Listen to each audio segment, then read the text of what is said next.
सबैलाई हार्दिक नमस्कार।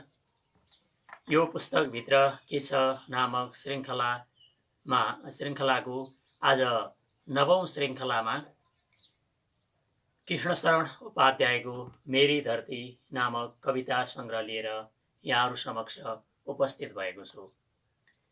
कवि कृष्णशरण उपाध्याय 2023 साल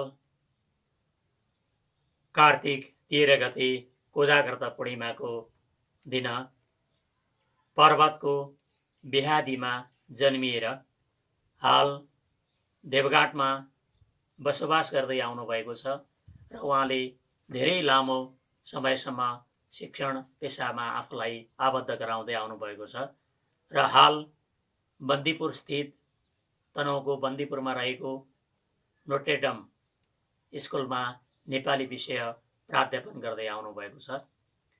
उहाँको यो पहिलो कृति हो। यद्यपि यस पछाडि उहाँका अरू कृतिहरू पनि प्रकाशित भइसकेका छन्। मेरी धरती पछाडि प्रीति माधुरी, श्रीकृष्ण शतक, कर्णधार लगायत उहाँका कृतिहरू प्रकाशित भइसकेका छन्। उहाँका हजारौं फुटकर कविताहरू प्रकाशोन्मुख अवस्थामा रहेका छन्। उहाँले दैनिक रूपमा बन्दीपुरको त्यो स्वच्छ वातावरणमा, प्राकृतिक वातावरणमा रहेर दैनिक रूपमा उहाँले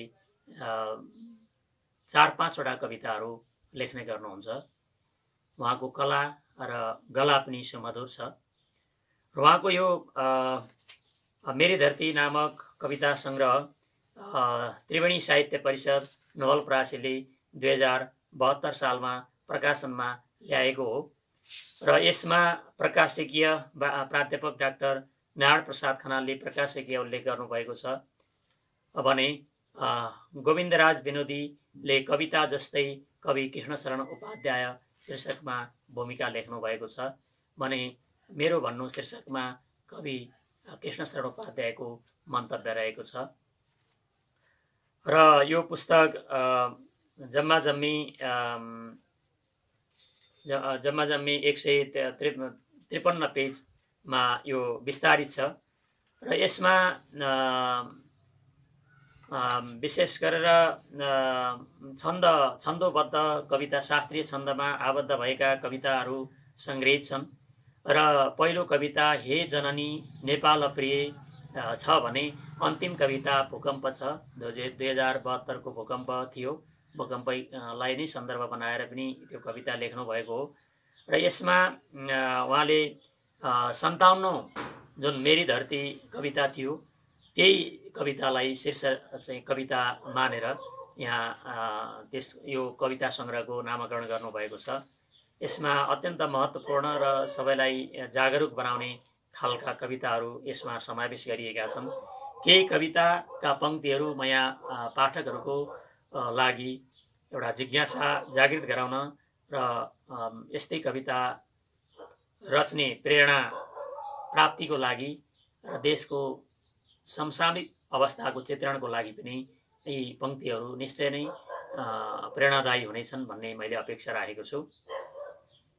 म यो देशलाई कसै बिक्न दिन्न शीर्षकबाट बिना देश मेरो नकाया न छाया म सन्तान हो देशको लाग्छ माया नबोली म गर्ने छु काम म त्याग्ने छु वक्तव्यबाजी तमाम नबोली म गर्ने छु काम म त्याग्ने छु वक्तव्यबाजी तमाम गर्ने मान्छेले भोग्ने कुकुरले टोक्दैन नभोगिकन काम गर्छु भन्ने सन्दर्भ यहाँनिर चाहिँ छ। त्यस्तै यही कविताभित्रबाट मनै पालको शीर्ष यो झुक्न दिन्न उठेको मसम्मा न यो सुक्न दिन्न म यो देशलाई कसै बिक्न दिन्न यहाँको कुनै तत्त्व केही झिक्न दिन्न यहाँको कुनै तत्त्व केही झिक्न दिन्न। यसरी यो राष्ट्रवादी कविताहरू यसमा छन्। त्यस्तै चरा शीर्षकको कविताबाट उहाँले यस्तो पङ्क्तिहरू मननीय पङ्क्तिहरू चाहिँ यहाँ उल्लेख गर्नुभएको छ। चराको कहीँ छैन आवास दर्ता न धरती छ दर्ता न आकाश दर्ता नचोर्ने नछल्ने चराको निशानी थुपार्ने छ जोर्ने छँदै छैन बानी चराको कहीँ छैन आवास दर्ता न धरती न छ दर्ता न आकाश दर्ता नचोर्ने नछल्ने चराको निशानी थुपार्ने छजोर्ने छँदै छैन बानी। यो चराको जस्तो जीवन लिएर त्यसबाट प्रेरणा लिएर हामी अगाडि बढ्नुपर्छ। जति धेरै हामी सञ्चयतिर लाग्यौँ, धर्म सञ्चयतिर, त्यति धेरै हामी दुःख पाउँछौँ। तिमी नठाना शीर्षकको कविताभित्रका केही पङ्क्तिहरू मर्मस्पर्शी पङ्क्तिहरू यस्ता छन्। तिमीले दियौ रात यो देशलाई कि विश्वासको घात यो देशलाई, भयो भो बढी लात हान्यौ नठान भकुण्डो म खेल्ने छु भन्ने नठान। तिमीले दियौ रात यो देशलाई कि विश्वासको घात यो देशलाई, भयो भो बढी लात हान्यौ नठान भकुण्डो म खेल्ने छु भन्ने नठान। देशका नेताहरूप्रति लक्षित गरिएर यो व्यङ्ग्यात्मक रूपमा लेखिएको यी कविताका यी पङ्क्तिहरू हुन्। त्यस्तै कृतदास भन्ने किनिएको दास, हामी अधीनमा छौँ, सबै नेताहरूबाट हामी किनिएका दास जस्तै भइसकेका छौँ। यही कविताबाट पङ्क्तिहरू छन्, मर्मस्पर्शी पङ्क्ति। यता हेर्छु देखिन्छ नेतृत्व बिक्दै, उता हेर्छु देखिन्छ अस्तित्व बिक्दै, भरोसा छ बिक्दै सुरक्षा छ बिक्दै, कि आशा छ बिक्दै अपेक्षा बिक्दै, कि आशा छ बिक्दै अपेक्षा छ बिक्दै। सबै बिकिराखेको छ, भित्रभित्रै सबै बिक्दै गयो। यो बिक्दै गएको पीडा पनि यो कवितामा यसरी आएको छ। बिदाई शीर्षकको अर्को कवितामा, तिमी आज टाढा हुँदैछौ भनेर विदेशी सिमाना छुँदैछौ भनेर म छाती गरुङ्गो बनाई रुँदैछु, नचाही नचाही बिदाई दिँदैछु। तिमी आज टाढा हुँदैछौ भनेर विदेशी सिमाना छुँदैछौ भनेर म छाती गरुङ्गो बनाई रुँदैछु, नचाही नचाही बिदाई दिँदैछु। युवाहरू विदेशिँदै गर्दा नचाही नचाहिकन यो दिनुपर्ने मुटुमाथि ढुङ्गा राखी हाँस्नु परेछ भन्ने जस्तो यो चिन्तन चाहिँ यसरी आएको छ उहाँको। मैले के नै गरेँ आफूले केही गर्न नसकेको सन्दर्भमा यहाँ एक प्रकारको नेतृत्व, देशका नेतृत्व पङ्क्तिहरूलाई पनि यो आत्मलोचनासहित अगाडि बढ्न यी पङ्क्तिहरूले प्रेरणा दिनेछन्। न मैले सकेँ गर्न केही तपस्या, न तोड्नै सकेँ देशका यी समस्या, न मैले सकेँ गर्न केही तपस्या, न तोड्नै सकेँ देशका यी समस्या, न मैले गरेँ त्यागको राजनीति, न ऊर्जा भरेँ हर्नलाई कुरीति, न यो देशको आँसु बुझ्नै सकेँ म, न पापिष्ठको मासु लोच्नै सकेँ म।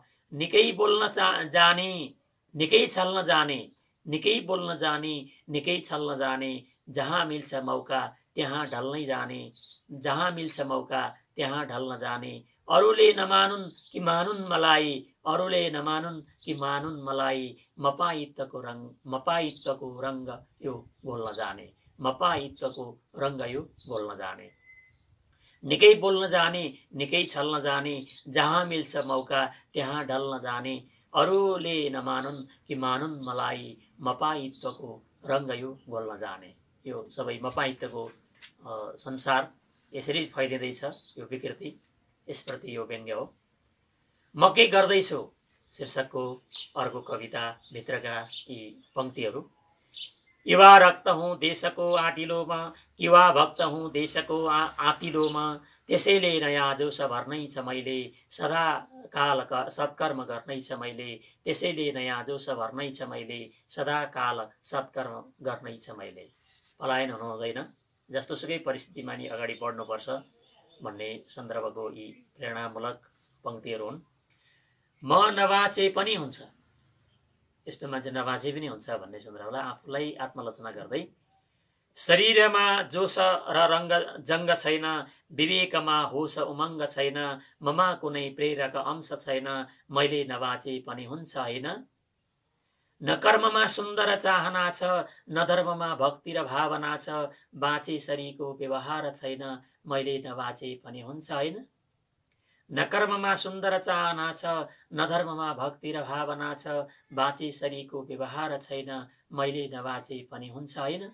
यो प्रश्न हामीले बाँच्नुको अर्थ सास फेर्नु मात्रै होइन, सास चराचुरुङ्गीहरूले नि फेरिरहेका छन्। चेतन र अचेतनको बचाइ भिन्न हुनुपर्छ भन्ने सन्दर्भ यसले प्रस्तुत गरेको हो। धरतीकी नारी, धरती र नारीलाई समान रूपमा तुलना गरिएको छ यो कवितामा। धरती र नारी म त एक देख्छु, माया र मातृत्व अनेक देख्छु। धरती सहन्छिन् अरूका निमित्त, नारी सहन्छिन् अरूकै निमित्त। धरती र नारी म त एक देख्छु, माया र मातृत्व अनेक देख्छु। धरती सहन्छिन् अरूका निमित्त, नारी सहन्छिन् अरूकै निमित्त। धरती र नारी बीच छैन भेद, छन् जिन्दगी भित्र अनन्त छेद। धरती र नारी बीच छैन भेद, छन् जिन्दगी भित्र अनन्त छेद। तथापि हाँस्छन् अरूका निमित्त, बाँच्छन् र नाच्छन् अरूकै निमित्त।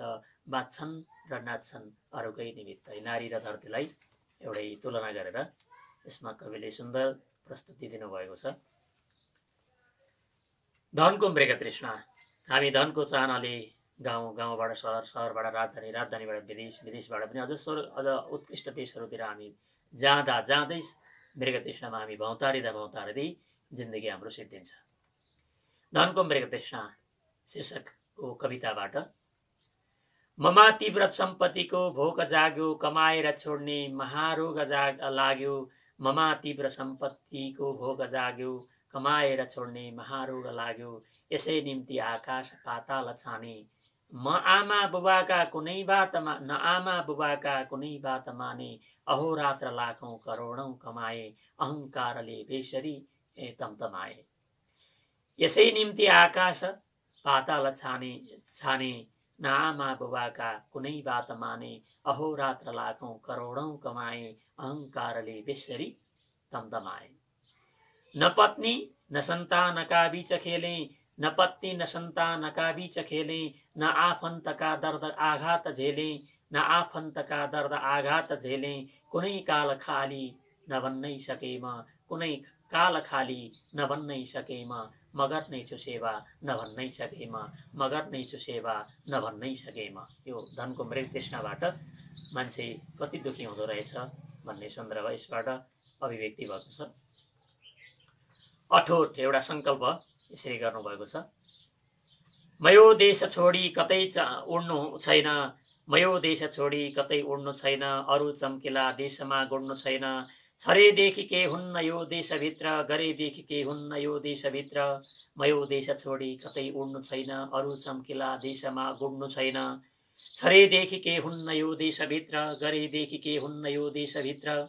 म गर्नेछु केही काम बेग्लै भए नि, म गर्नेछु केही काम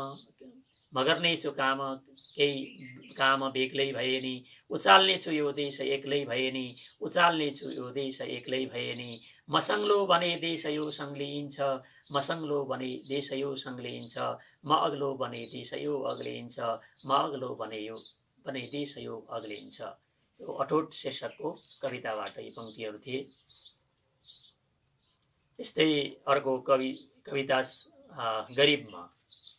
गरिबमा कविताभित्रबाट। सबै गरेँ तर म गरिब भएँ, पौरखी हात पाखुरा बजारेँ, दसङ्ग्रा खियाएँ तर गरिब भएँ। अर्कैका लागि धनै बनाएँ, खने मार्ग चौडा बनाई सशक्त, बगैँचा बनाई सुकाएर रक्त। सयौं भव्य आवास मैले बनाई, भएको सबै प्राण ऊर्जा खन्याएँ। खने मार्ग चौडा बनाई सशक्त, बगैँचा बनाई सुकाएर रक्त। सयौं भव्य आवास मैले बनाई, भएको सबै प्राण ऊर्जा खन्याएँ। नबस्ने कुनै गाउँ मेरो छ आज, नबस्ने कुनै गाउँ मेरो छ आज। नहाँस्ने कुनै ठाउँ मेरो छ आज। नछाना नओत्ने ननाना नछोप्ने, न माटो कुटो अन्न दाना छरोप्ने, न माटो कुटो अन्न दाना छरोप्ने। जति गरे पनि गरिबकै रेखामुनि छन्, माथि उठ्न सकेका छैनन्। यो कविताका पंक्तिहरूले यसरी दिए। मुसाराजहरू। यहाँ एक जाग्नै छ जङ्गी बिरालो। धेरै मुसाहरूले सताएपछि बिरालो जाग्नु पर्यो।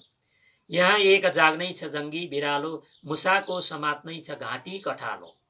मुसाको समात्नै छ घाँटी कठालो। फलामे कलेजो र छाती लिएर, मुसा राजाको आज च्यात्नै छ जालो। फलामे कलेजो र छाती लिएर, मुसा राजाको आज च्यात्नै छ जालो। यो मुसाराज फैलिएका जुन मुसाराजहरू छन् देशभित्रका, यिनलाई व्यङ्ग्य गर्न खोजिएको। यो देश नै स्वर्ग छ है मलाई, म कहीँ छोडेर जान्न, यही भित्र चाहिँ अपि श्रवणमयी लङ्का नमे लक्ष्मण रोचते जननी जन्मभूमि छ स्वर्गादेवी गरिएपछि लक्ष्मणको चिन्तनलाई रामले अयोध्यातिर फर्काउँदा आएको जुन रामको चिन्तन थियो त्यस्तै उहाँको पनि यस्तो छ।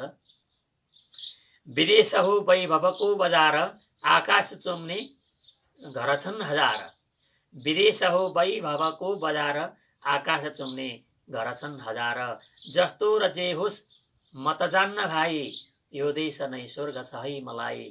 जस्तो छ जे होस् म त जान्न भाइ यो देश नै स्वर्ग छ है मलाई। यो देश नै स्वर्ग छ है मलाई। यो देशभित्रै रहेर बाँच्न सकौँ भन्ने सन्दर्भको यो चिन्तन थियो। केही बिक्दैन मेरो, यो कविताभित्रबाट केही पङ्क्तिहरू छन्। यहाँ देशको भक्ति बिक्दैन मेरो, खरो जोसिलो शक्ति बिक्दैन मेरो।